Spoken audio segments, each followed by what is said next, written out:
اعوذ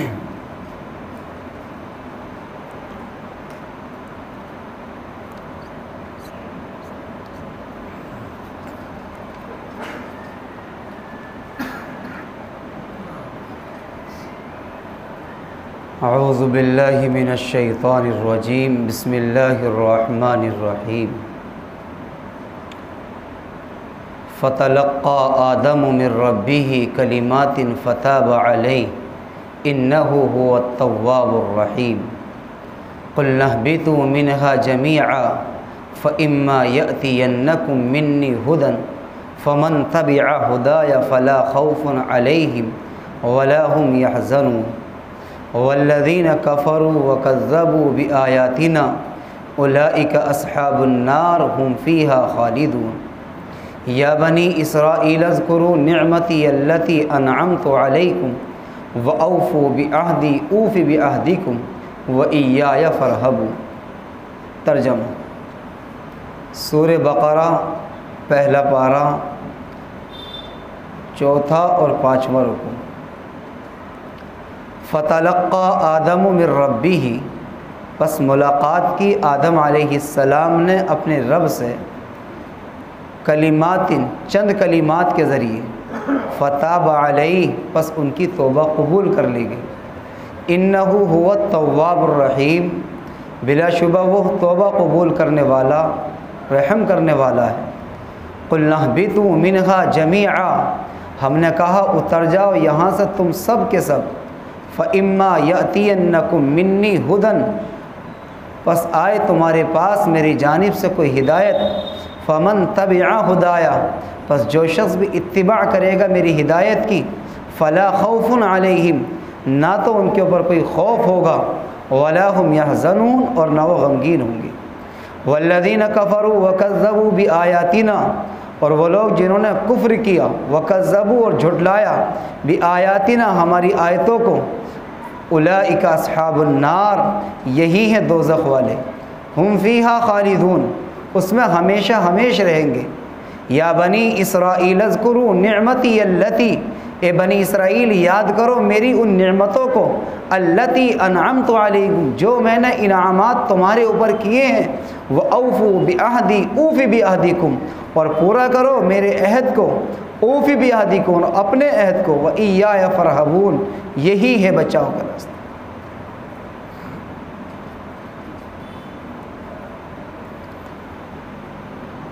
اللہ تبارک و تعالی نے قرآن مقدس کی ان آیت کریمہ کے اندر جو تلاوت کی گئی ہیں، اپنے بندوں کو بہت سی اہم باتوں کا پیغام دیا۔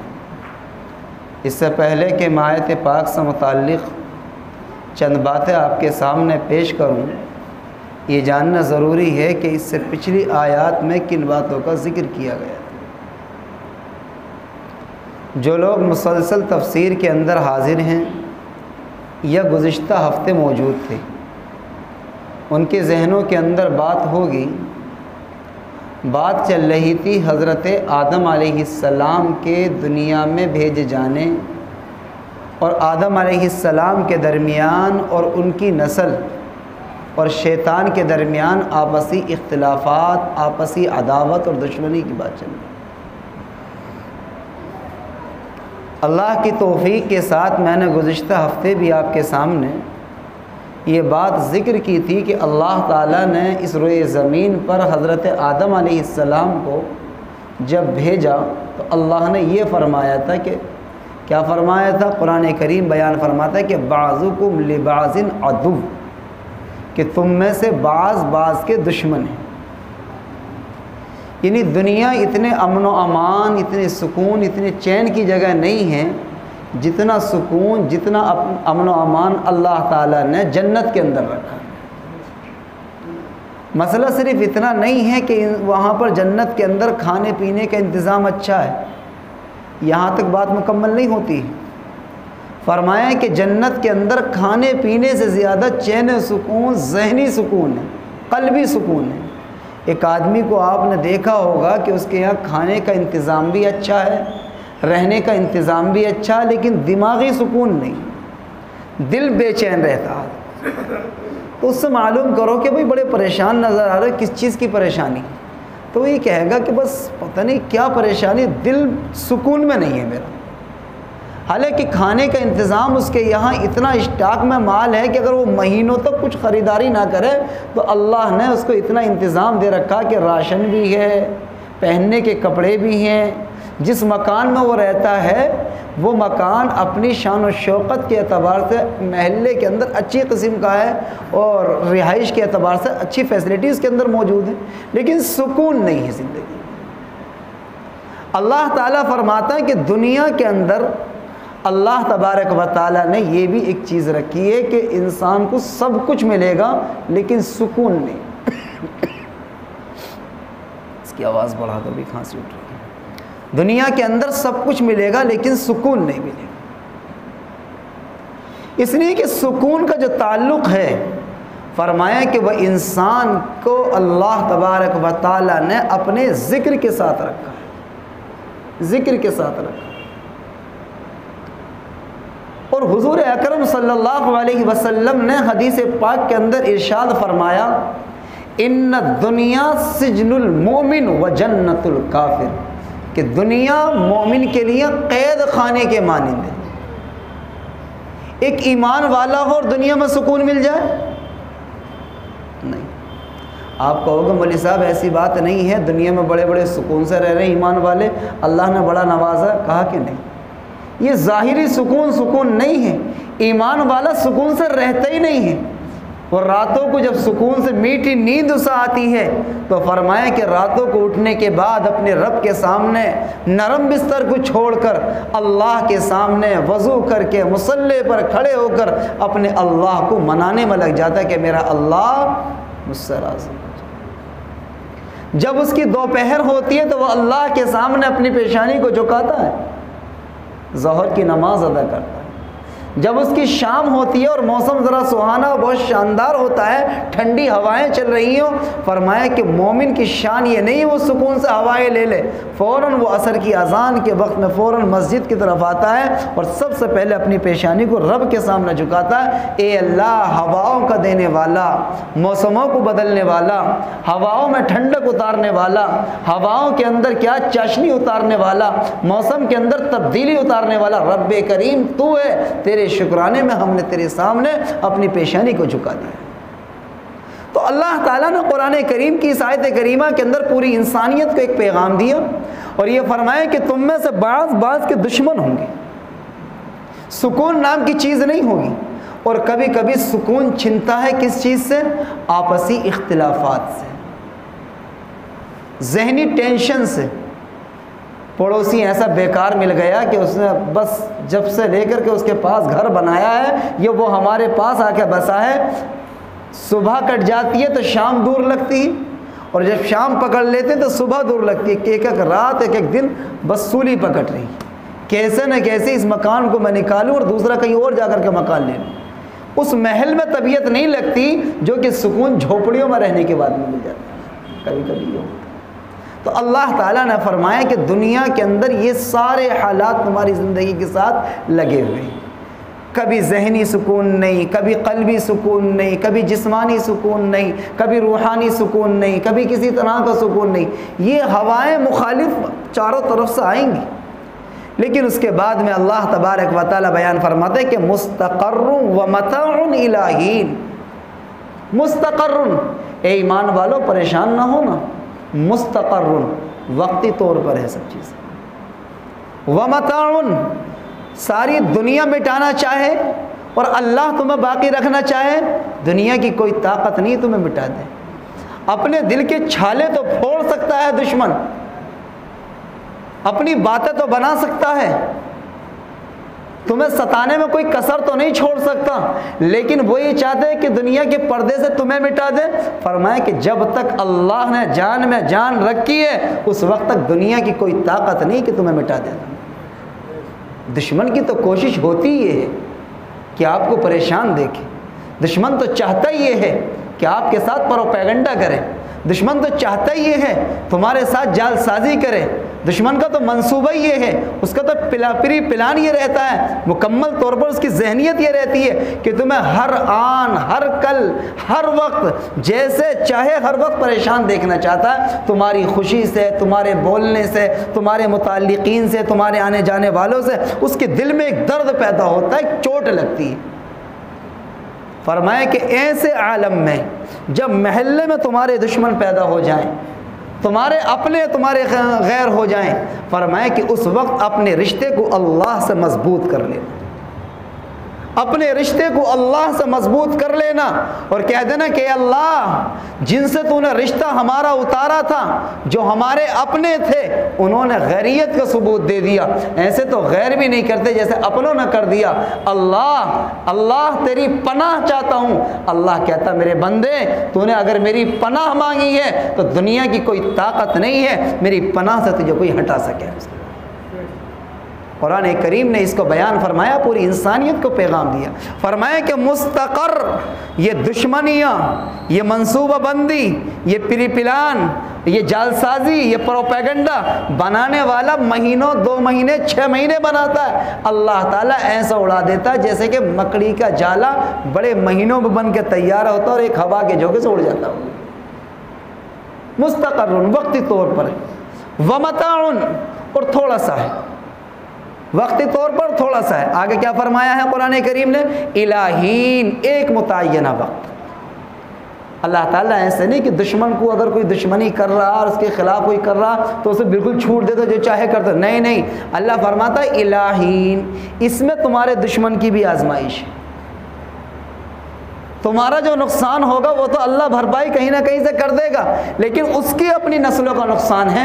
اللہ کہتا ہے میرے بندے تو نے میرے فلاں بندے سے دشمنی کی ہے، میں تو تجھے دے کے آزمانا چاہتا تھا، تو اپنی عزت کی، اپنی دولت کی، اپنی شہرت کی استعمال کس طریقے سے کرے گا، کہاں تو اپنی دولت کو استعمال کرے، کسی کی دشمنی میں یا کسی بیوہ کی چادر کے انتظام کرنے میں، اس دولت کا استعمال کہاں کرے گا، کسی کے خلاف رپورٹر لکھوانے میں، یہ پروپیگنڈا کرنے میں، یا کسی کی چھت کا انتظام کرنے میں۔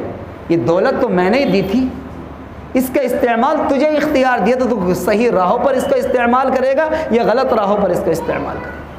قرآن کریم نے اس کو بیان فرمانے کے بعد پوری انسانیت کو پیغام دے دیا کہ اے آدم علیہ السلام اور آدم علیہ السلام کی نسل جو قیامت تک انسانیت آنے والی ہے، سب سن لے کان کھول کر کے کہ اللہ تبارک و تعالیٰ نے دنیا کی زندگی بہت تھوڑی سی رکھی۔ یہ بات میں نے 2 درس پہلے بھی کہی تھی اور آج پھر کہہ رہا ہوں، نوٹ کریں میری بات کو۔ میں نے یہ کہا تھا کہ قیامت کا دن 50,000 سال کے برابر ہوگا۔ ایک دن کتنے دن کے برابر ہوگا؟ 50,000 سال کے برابر۔ میں نہیں کہتا اپنے پیٹ سے، قرآن کریم نے بیان فرمایا سورہ معارج کے اندر مقدار 50,000 سنہ، اس کی مقدار 50,000 سال کے برابر قیامت کی۔ اگر دنیاوی زندگی کے اندر اگر انسان کو 100 سال کی زندگی مل جائے، اس 100 سال کی زندگی کو 50,000 سال کے دن سے کیلکولیٹ کیا جائے تو فرمایا یہ ہے کہ وہ 50,000 سال کا دن اور یہ 100 سال کی زندگی اگر دونوں کو ایک دوسرے سے موازنہ کیا جائے، کیلکولیٹ کیا جائے، حساب لگایا جائے تو فرمایا کہ تقریباً 2 یا 2.5 منٹ کی زندگی بیٹھتی ہے، کل 2-2.5 منٹ کی زندگی بیٹھتی ہے۔ اس 2-2.5 منٹ میں پروپیگنڈا بھی کر لو، دشمنی بھی کر لو، حسد بھی کر لو، چغل خوری بھی کر لو، غیبت بھی کر لو اور اللہ کو منا بھی لو، کتنے کام ہیں زندگی کے اندر۔ اللہ تبارک و تعالیٰ نے حضور پاک علیہ السلام کے ذریعے سے امت کو ایک پیغام دلوایا اور یہ کہا ان الدنیا خلقت لکم وانکم خلقتم للآخرہ، کہ دنیا تمہارے لیے پیدا کی گئی ہے اور تم آخرت کے لیے پیدا کی گئی۔ انسان کی زندگی کے اندر، انسان کی عملی زندگی کے اندر اللہ تبارک و تعالیٰ نے ایک آزمائش کا خانہ رکھا ہے، آزمائش کا کھانا رکھا، چاہے وہ انسان کی زندگی عملی اعتبار سے نیکی کی طرف ہو یا برائی کی طرف۔ اگر انسان نیکی کی طرف بڑھ رہا ہے، ابھی نماز سے فارغ ہوا، ابھی ذکر میں لگ گیا، ابھی ذکر سے فارغ ہوا، تلاوت میں لگ گیا، تلاوت سے فارغ ہوا، اللہ کی یاد میں لگ گیا، اس سے نمٹا تو اللہ کے سامنے ہاتھ پھیلا کر کے دعا مانگنے میں لگ گیا، اللہ فرماتا ہے کہ اس میں بھی آزمائش ہم نے رکھی ہے۔ دیکھتے ہیں میرا بندہ کہاں تک جاتا ہے، کتنا قریب آتا ہے۔ اور فرمائے کہ جو انسان برے اعمال کرتا ہے، برائیاں کرتا ہے، گناہ کرتا ہے، اللہ تعالیٰ اس میں بھی آزمائش رکھتا ہے۔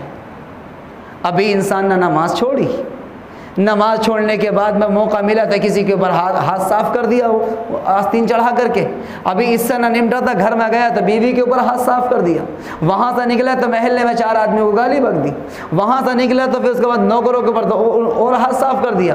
پتہ یہ چلا کہ شام تک اتنے جرائم اللہ نے اس کو مہلت دی، بڑھ کتنا بڑھے، کہاں کہاں کرے گا۔ لیکن یاد رکھنا کہ ہماری پکڑ بڑی سخت ہے، یہ ڈھیل ہم نے دے رکھی ہے وقتی طور پر تجھے۔ کوئی انسان یہ سمجھے کہ میں طاقت کے نشے میں، دولت کے نشے میں، برادری کے نشے میں، خاندان کے نشے میں یا کسی اور چیز کے نشے میں آ کر کے یہ سمجھے کہ میرا کوئی کہنے سننے والا نہیں ہے۔ فرمایا کہ اللہ تبارک و تعالیٰ نے پورے قرآن پاک کے اندر انسانیت کو، پوری انسانیت کی تعلیم دی۔ افحسبتم انما خلقناکم عبث وانکم الینا لا ترجعون فتعالی اللہ الملک الحق۔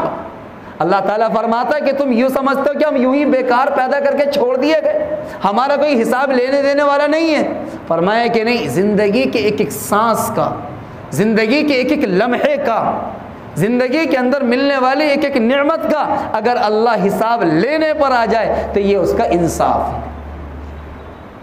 میں جملہ دوبارہ دوہرا دوں تو وجہ سے سن لیں، اگر اللہ ایک ایک سانس کا، اگر اللہ ایک ایک نعمت کا، اپنی جانب سے اترنے والی ایک ایک رحمت کا اگر اللہ حساب لے لے تو یہ میرے رب کا کیا ہے؟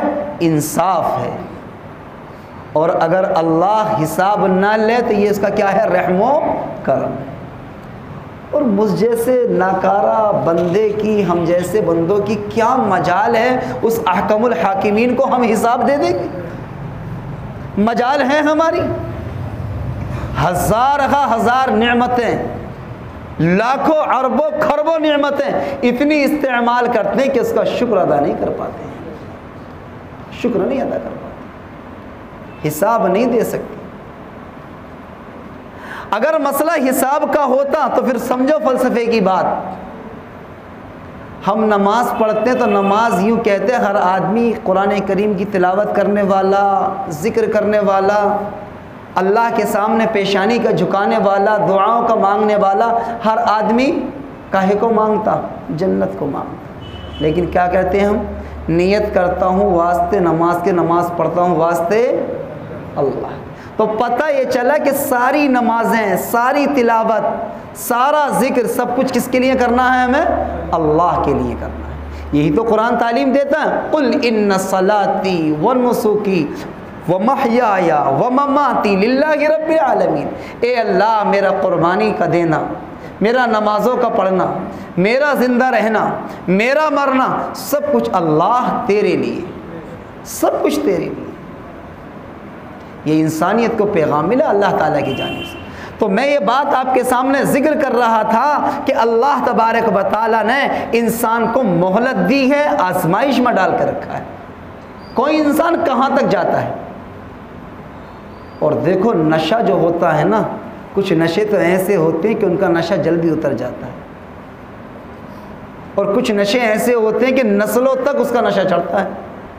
کسی کو خاندان کا نشہ چڑھ گیا، کسی کو برادری کا نشہ چڑھ گیا، کسی کو دولت کا نشہ چڑھ گیا، کسی کو کوٹھی کا نشہ چڑھ گیا، کسی کو پیسے کا نشہ چڑھ گیا۔ یہ نشے آسانی سے نہیں اترتے، آسانی سے نہیں اترا کرتے۔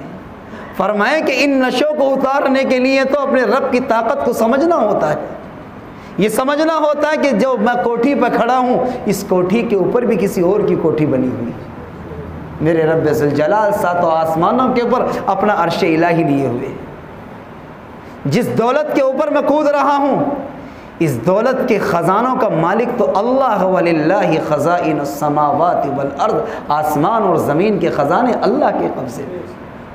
جس خاندان اور برادری کے اوپر میں کود رہا ہوں، میرے اللہ نے فرمایا کہ ان اللہ علی کل شیء قدیر، اللہ ہر چیز پر قادر ہے۔ یہ خاندان، یہ برادری، یہ دولت، یہ نشہ، یہ کچھ نہیں۔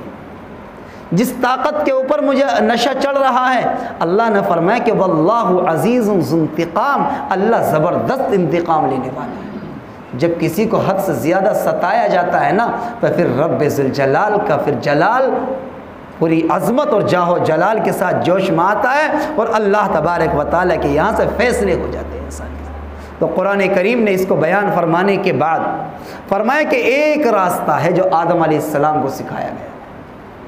اگر کوئی انسان اس بھول میں آ گیا ہے، کسی کو نشہ چڑھ گیا ہے دولت کا، کسی کو نشہ چڑھ گیا ہے طاقت کا، برادری کا، خاندان کا، تو اس نشے کو اتارنے کا واحد طریقہ کیا ہے؟ کون سی دوائی ایسی ہے کہ جس سے یہ نشہ اتر جائے؟ تو فرمایا یہ ہے کہ وہ دوائی ہے قرآن کریم کے اندر بیان فرمایا گیا فَتَلَقَّى آدَمُ مِن رَبِّهِ كَلِمَاتٍ فَتَابَ عَلَيْهِ، کہ ہم نے آدم علیہ السلام کو پس فَتَلَقَّى آدَمُ، پس ملاقات کی آدم علیہ السلام نے اپنے رب سے کلمات، چند کلمات کے ذریعے سے،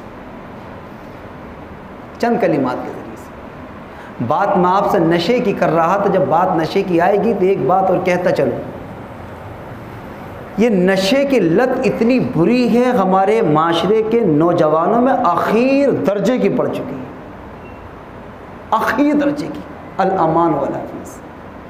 اور یہ صرف ایک وجہ ہے، میں والدین یہاں بیٹھے ہیں، مائیں بھی بیٹھی ہیں پسے پردہ، اور والدین بھی بیٹھے ہیں بوڑھے والدین، میں ان سے کیا خاص طور سے مخاطب ہوں، بڑے بھائیوں سے مخاطب ہوں، نوجوان ساتھیوں سے مخاطب ہوں، ماؤں بہنوں سے مخاطب ہوں۔ یہ ایک بنیادی وجہ ہے کہ ہم نے اپنے بچوں کا کبھی محاسبہ نہیں کیا۔ رات کو بچہ 12 بجے گھر کے اندر کیوں آ رہا ہے، 1 بجے تک کہاں رہ رہا ہے، 2 بجے تک اس کی زندگی کس چوراہے پر، کن دوستوں میں، کس سوسائٹی میں گزر رہی، کیوں نہیں ہے محاسبہ؟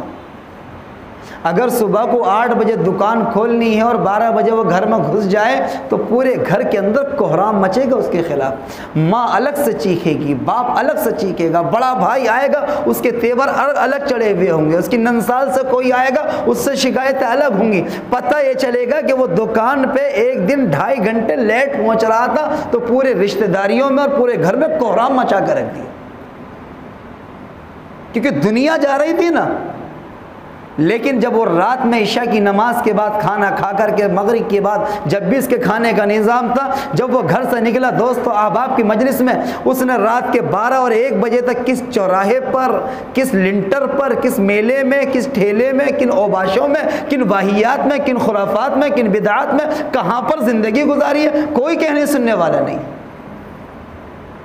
فرمایا کہ پھر یہ ہوتا ہے نتیجہ اس کا کہ شروع میں تو وہ بھی سوسائٹی لیتا ہے، پھر آگے چلنے کے بعد آہستہ آہستہ دوست و احباب زبردستی اس کو نشے کی لت ڈلوا دیتے ہیں۔ کیا جا رہا ہے، ہم دے رہے ہیں پیسے تمہیں، یہ ایک مرتبہ پی کر تو دیکھو، ایک مرتبہ ذائقہ لگا کے گئے، جب ایک مرتبہ ذائقہ لگ جاتا ہے نا تو پھر بڑی مشکل سے ہوتا ہے اس کا اترنا۔ میرے آقا نے فرمایا کل مسکرین حرام، ہر نشے والی چیز حرام ہے۔ اللہ نے قرآن کریم کے اندر بیان فرمایا کہ فَلَا تَقْرَبُوا الصَّلَاةَ وَأَنْتُمْ سُكَارَىٰ، کہ تم نماز کے قریب مت جانا جب کہ تم نشے کی حالت میں ہو۔ نشہ اتنی بری لت ہے، جب انسان نشہ کرتا تو پھر اسے کچھ نہیں نظر آتا ہے، نہ اپنے باپ کی عزت نظر آتی ہے، نہ اپنی ماں کی عزت، کہ محلے میں عورتوں کے اندر میری ماں کا کیا مقام ہے۔ اگر میرے نشے کی لت کا محلے کی عورتوں کو پتہ چلے گا تو میری ماں کو کیا کیا تانے سننے پڑیں گے، میرے باپ نے کیا 60 سال تک کتنی عزت کمائی ہے، میرے باپ کی عزت کی دھجیاں بکھر جائیں گی صرف میرے نشے کی عادت کی وجہ سے۔ میرے بڑے بھائی کا ایک مقام ہے کہ مجلسوں میں بلایا جاتا ہے، عزت کے مقام سے دیکھا جاتا ہے، میرے بھائی نے 25-30 سال کی کمائی ہوئی عزت میرے حوالے کی ہے، اگر میں اس نشے کی عادت میں پڑھ کر کے ایسے ہی زندگی گزاروں گا تو میرے بھائی کی عزت کا بھی جنازہ نکل جائے گا، اور اس کے ذمہ دار وہ سب گھر کے ذمہ دار ہوتے ہیں جنہوں نے کیا ہے اس کے اوپر خبر گیری نہیں کی۔ میں اس لیے کہتا ہوں آپ لوگوں سے اپنے بچوں کے اوپر نگہبانی کرو، اور راتوں کو کیا ہے جلد از جلد ان کے بستر پر ان کو لے کر کھاؤ۔ ایک تو بیماری یہ ہے، دوسری بیماری یہ ہے کہ راتوں کو سونے کا انتخاب نہیں ہے۔ پہلے والدین اپنے بچوں کے درمیان آرام کیا کرتے تھے، والدین کی نگاہ میں ہوا کرتا تھا والدین کی نگاہ کے اندر سارا نظام ہوا کرتا تھا، بچے کب سو رہے ہیں، اب تو والدین کے کمرے الگ ہیں، بچوں کے کمرے الگ ہیں، ہر ایک کے پاس میں ملٹی میڈیا موبائل ہے، وہ رات کے 2 بجے تک، 4 بجے تک، 5 بجے تک۔ بعض لوگوں کا تو یہ رپورٹیں ہیں کہ مولوی صاحب ادھر فجر کی اذان یا تو ہوتی ہوتی ہے یا کچھ وقت ہوتا، اس وقت ہماری آنکھ لگتی ہے، اور 2:30-3 بجے تک تو پکا مان کے چلیے گا اس وقت تک تو ہماری آنکھ لگتی نہیں، 2:30-3 بجے تک، 2:30-3 تک آنکھ نہیں لگا کرتی ہے ہماری۔ اللہ کے بندو، اللہ کے بندو، اللہ کی بندیوں پس پردہ میری ماں اور بہنوں کان کھول کر کے سن لو، اگر یہی زندگی رہی، اگر یہی آئیڈیل ہماری زندگی کا رہا تو پھر آپ امید نہ رکھنا اگلی نسلوں کے ایمان کی بھی امید نہ رکھنا۔ ابھی تک تو نمازیں چھوٹ رہی ہیں فجر کی، اور فجر کی نماز ایک زمانے میں وہ تھا، ایک زمانے کا عالم یہ تھا کہ بعض گھروں میں شور کی آواز آتی تھی، کیا ہوگا بھائی آپ کے گھر میں کیا ہو گیا؟ کہا کہ اتنا بڑا ہو گیا، جوان ہو گیا، نماز نہیں پڑھتا بالکل بھی۔ باپ دادا سے شکایت کر رہے ہیں، دادا باپ سے شکایت کر رہے ہیں، ماں ابا سے شکایت کر رہی ہے، ابا ماں سے شکایت کر رہے ہیں، بچے کو ڈانٹ رہے ہیں، دونوں میں ایک دوسرے میں نوک جھوک ہو رہی ہے۔ کس وجہ کا جھگڑا ہے؟ کہا کہ ان کا بچہ جوان ہے، وہ نماز نہیں پڑھتا۔ بیٹی جوان ہے، ماں غصہ ہو رہی ہے بیٹی کے اوپر اور باپ سے کہہ رہی ہے تمہارا کنٹرول نہیں ہے۔ کبھی کبھی باپ ماں کو ڈانٹ رہا کہ تمہارا اپنی بیٹی پہ کنٹرول نہیں، بیٹی فجر کی نماز چھوڑ رہی ہے۔ اور آج اس کی قباحت، اس کی نفرت ایسی دل سے نکلی کہ کوئی پریشانی نہیں ہے۔ بیٹا نماز چھوڑے کوئی دقت نہیں ہے، بیٹی نماز چھوڑے کوئی دقت نہیں، کوئی کہنے سننے والا نہیں ہے کہ ہاں یہ بچوں کا یہ تو ٹائم سونے کا ہی ہوتا ہے، یہ اور سفارش کا جملہ آتا ہے، یہ ٹائم تو سونے کا ہی ہوتا ہے۔ میں آپ سے یہ بات کہنا چاہ رہا ہوں، جب بات نشے کی آئی تھی کہ یہ ساری چیزیں یہ ابتدائی بنیادی چیزیں ہیں جہاں سے ہمارے بگاڑ کی طرف قدم چلتے ہیں، اور جب اس وقت میں بگاڑ ہو جاتا ہے پھر واویلا مچاتے ہیں کہ اب بتائیں کیا ہونا ہے۔ اب نہیں ہونا ہے کچھ بھی، اب تو بس ایک ہی طریقہ ہے، ایک ہی طریقہ ہے کہ رجوع اللہ، اللہ تبارک و تعالیٰ کی طرف رجوع کر لیا جائے، اللہ سے اپنے تعلق کو جوڑ لیا جائے۔ اور کیسا تعلق جوڑا جائے؟ جیسے کہ تعلق حضرت آدم علیہ السلام نے اپنے رب سے جوڑا تھا، اس سے متعلق انشاءاللہ زندگی بخیر رہی تو آئندہ ہفتے بات آئیں گی۔ اللہ تعالیٰ مجھے اور آپ کو دین کی صحیح سمجھ نصیب فرمائے، عمل کرنے کی توفیق نصیب فرمائے۔ وقت مکمل ہو گیا ہے۔